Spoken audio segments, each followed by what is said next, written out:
Hey, welcome to today's class. Sorry about the little bit of confusion on the test. Sometimes me and technology are not copacetic.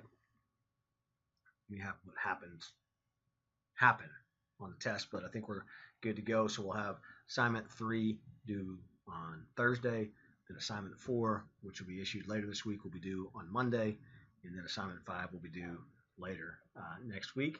We have one more test, and we're done. We're done with this thing. How about that? Um, so today I want to talk to you about sales. And one of the things that we want to remember about sales is it's good to have sales skills. We're going to talk about this on the discussion board. And remember, it's a skill. We talk about different skills. And some people are really accomplished, good salespeople. Others, it doesn't come so easily to. But the one thing I would tell you about sales is that you can always get a job if you can sell.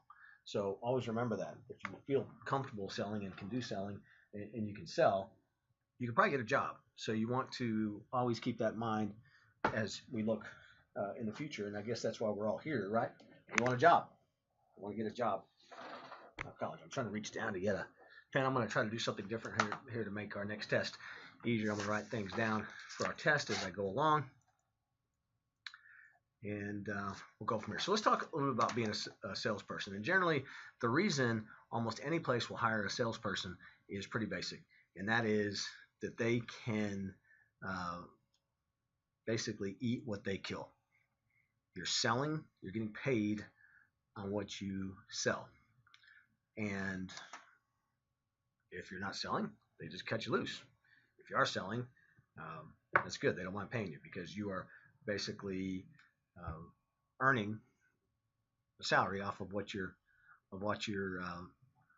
sales are. So we look at this here. Electronic media companies have moved away from basically just selling time. Now they're trying to kind of collate marketing into sales, and what they're doing is going to a marketing oriented philosophy of telling somebody, hey, rather than, hey, you just want to advertise on my website, you want to advertise in my newspaper, you want to advertise on my television show, how this all works with your brand and how we can be a part of what you do. You see this a lot. We'll watch a video tomorrow about how businesses have integrated themselves into television shows or movies or whatever, and they get a little value added from that. So what you're trying to do is understanding what a client wants. And this is basically used to be a sales oriented approach was you would go in and you would tell the person, here's what we have to sell. Do you want to buy it or don't want to buy it? Now a marketing oriented approach is designed to basically help you go out and talk to the client and see what they're looking for and what could work. And then you build some kind of a package around that. So you want to consult with them basically. Some places have a general sales manager, and that person oversees the entire sales department. The general sales manager's job is to create policies, coordinate with other departments. They'll work with the marketing department, they'll work with the production department, they'll work with other areas. They maintain the budget, they supervise people, uh, they'll work on all levels with the clients. They approve copy and contracts. Copy in this case would be scripts for commercials and or how it's going to look, how the design of a graphic would be, and then you work with all the different areas, billing, collecting, those kind of things. So that's what a general sales manager does. Local advertising is still a very important part of total revenues in electronic media. When you look at um, the three kind of big things in electronic media, not including the internet, we'll talk about internet sales a little bit later. Um, in local radio, 78% of their total revenue is still coming from local advertising. The other 22 come from regional or national type of advertising. Television, like a local TV station and the local 4 TV stations, about 33% of their total revenues comes from local advertising. And for cable, it's a little bit less than that. The thing you want to remember on that is that radio is the most dependent on local advertising. And so, again, remember we talked about community, that local radio develops this sense of community, and they use that in their marketing, and they use that in their sales approach, and they use that because that is their lifeblood. Again, remember that as a test question. Local radio is the most dependent on local advertising sales. Goodness, I get that I probably should just update that. So you have a local sales staff, and they're responsible for generating new business, and those salespeople are generally referred to as account executives. Sometimes somebody will go out and get their first job. They're working at a radio station, they're working at a television station, they're working in sales, and they'll get a business card that says account executive. And that's a pretty cool deal, right? They like that. Obviously, according to market size, a Dallas station is going to have more sales staff than a Midland station, and vice versa. So Midland station will have more than Marfa has. It just depends on the size of the community and the size of the market. And then an account executive generally receives the most money because they receive commission off of what they sell. They sell a $10,000 advertising package. They get generally anywhere from 10 to 20% commission on that. So they sell a $10,000 package, it's $2,000 in their pocket, or $1,500, whatever. It would depend on the bonus structure and the commission structure. They each have to prepare and present sales presentations. That's why, again, I told you earlier, always should hone your skills as far as standing up and talking to people. They provide service to existing clients, and then again, they work with them on how does your commercial look, how does your ad look, and those things. But what we want to go to is that, again, generally, most sales jobs in media, you get paid commission. Now, you might get what's called a draw against the commission, and the draw basically is they'll give you $1,000 a month, $2,000 a month, $3,000 a month. Basically, that's your salary, and then you get a commission either on top of that, or if you don't earn that much in commission, then you get charged that back. So that's what happens when you get paid commission. Obviously, it's a challenge because there is a lot of rejection. So my very first sales job, I worked for a television station, and I went and called on a store called 19th Street Carpet Warehouse. And I went in, I had my salesman uniform on, I had my blue blazer, my khaki pants, I had my little portfolio, my new business cards, and after waiting about 10 minutes or so, the manager comes out of the back screaming at me across the store to get the F out of his store. Get the F out, get the F out. And so I talked to him. I was like, well, hey, what's the problem? And he said, is David Underwood still work there? And I said, yes, sir, that's my boss. And he said, well, I told that MFer however many years ago, nobody from his station should ever walk in to my store again. So he kicked me out, and had to go call the next one, right? And imagine that was a little difficult, making your next call. And there's something called call reluctance that really kills salespeople.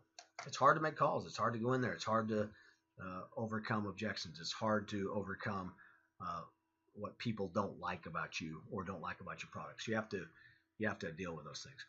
We talked about the general sales manager. A local sales manager oversees the local sales staff. They get overrides, basically saying, hey, if we achieve this much, they get a bonus on that. They administer all the local sales activities. They supervise local AEs. They establish what your projections and quotas are, and they evaluate how the team is doing overall. Remember those, because we'll come back and have those as a test question, maybe the difference between an LSM and a local sales manager. We talked about a wheel in radio, that there's just a certain amount of time you have to sell advertising. So obviously the amount you have is what you have available. In radio, they call the amount of time they have available is their inventory. Hey, we've got this much inventory in this show. We have this much inventory on this day. And that's what they have to sell. In television and cable, the term is availabilities, or they call them avails. What's available? What are the avails for this show?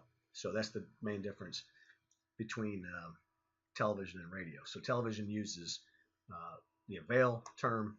Radio uses the inventory term. Remember that. Remember that for your next test. And again, just like anything else, rates, revenue, projections, all those things are determined by what people are watching. If you have a good show, people are going to pay money for it. We talk a lot in the regular class about Channel 11 News here in town. It's been the dominant news station for years and years and years and years and years and years and years, and they charge the most for their news because they can get that, because that's what the demand is. And so the rate is basically dependent on the demand.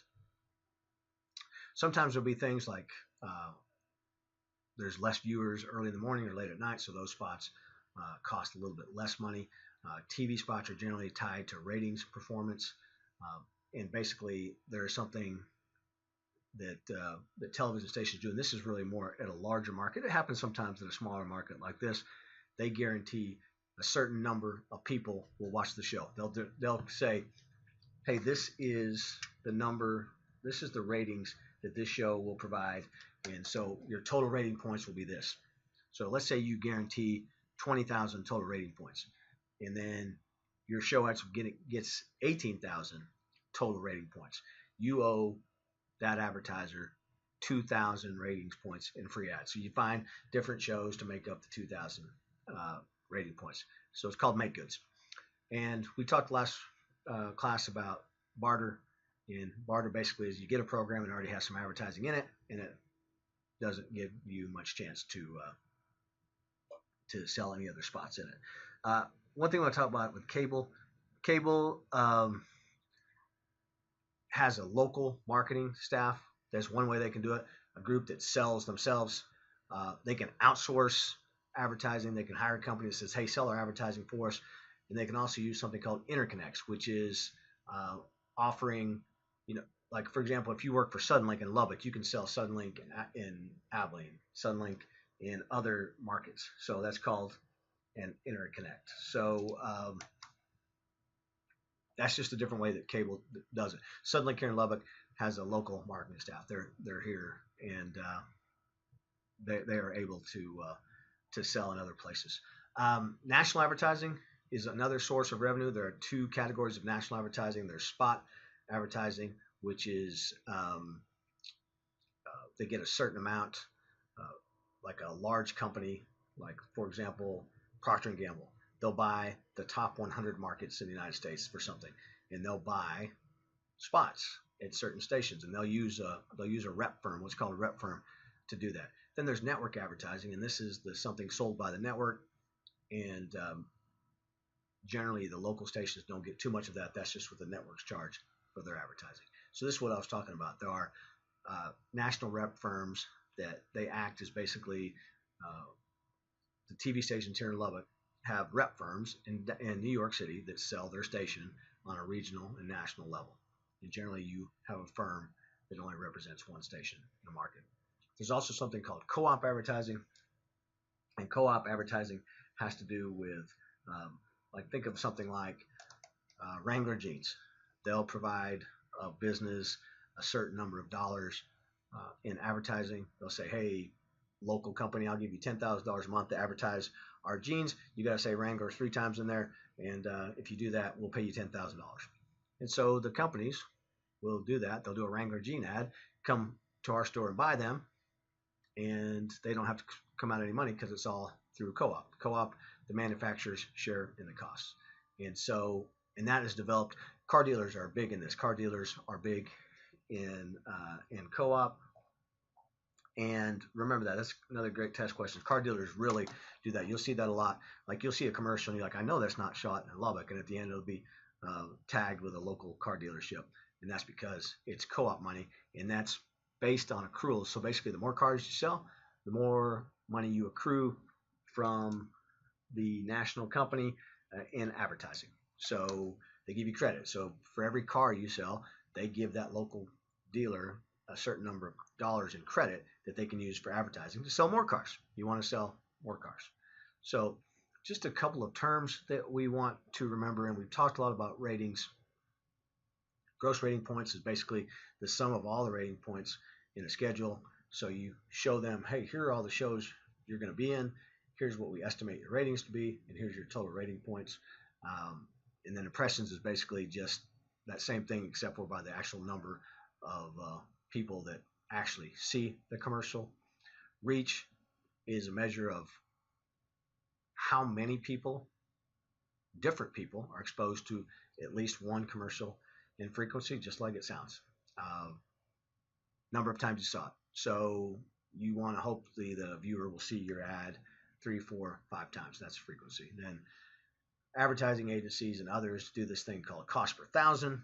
which is, hey, what's it cost us to reach 1,000 people?